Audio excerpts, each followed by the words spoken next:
church at Fraserview write, "These are the words of him who holds faith close to the truth of living Scripture. I know you personally. I have watched you inside and out. I know how you think. I know your heart. I know your deeds. I love that you are so human. I love that you are unpretentious. I love your honesty and your compassion. I love your heart for this community. I love that while you are the church, you are not churchy. I love that the clock is less important than people, even when things have begun around you. I love that while you are quick to speak up, even on Sunday mornings, you are so non-judgmental of people, so accepting, even of your pastors and your leaders, warts and all. You know that the church needs to be edgy, that ministry is messy.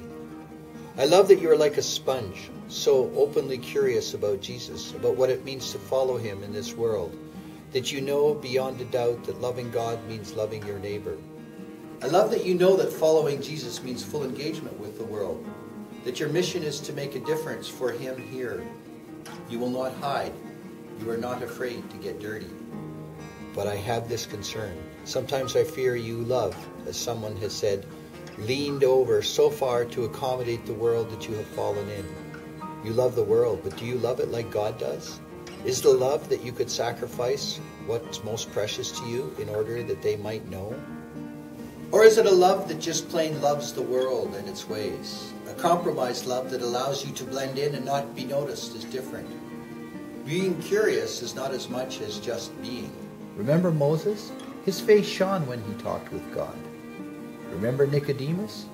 He was told he must be born again, radically changed. You must be too. And so must the people be with whom you come in contact. You may be their only Jesus contact. Remember the woman at the well? She knew many men, but meeting Jesus was different. His knowing her set her soul free, and she ran to tell her world that she had met a man like she had never met before. And though they had probably heard her say that before, this time they believed her in spite of her reputation, and then lifting their skirts, ran back with her to meet him.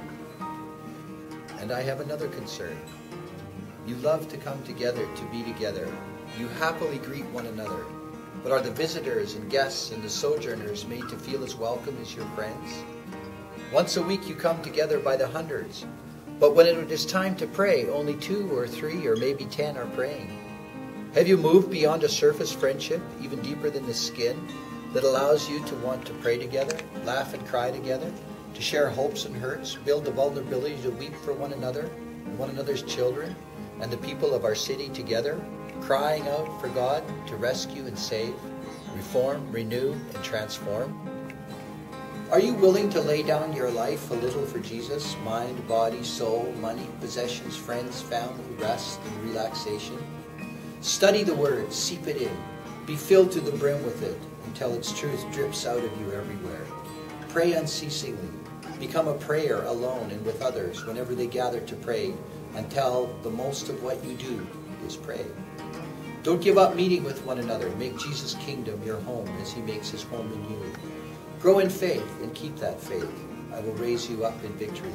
Put up, endure. The world's glory is a lie. I will come sooner than you know. It will seem to have been so short.